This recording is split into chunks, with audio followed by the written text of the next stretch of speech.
nyine fasha nkomere aho bizanga hose ntuzansige wincikaho ko byambabaza cyane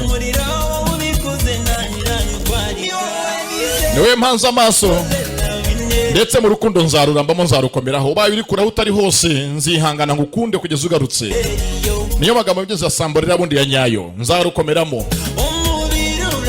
n'ubu ndakwifuza nubwo uri kure cyane ariko winsiga ntuzanyibagirwe ndagukumbura cyane nakusubiri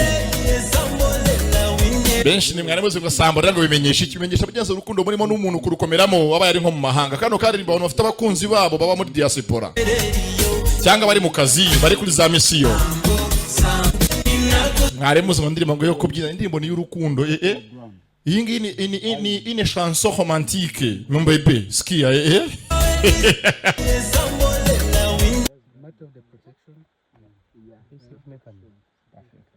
You will not always find it breastfeeding like under this thicket.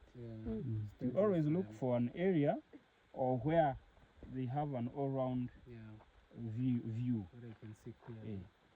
To avoid, because most of the times when they are concentrating on something, those are vulnerable,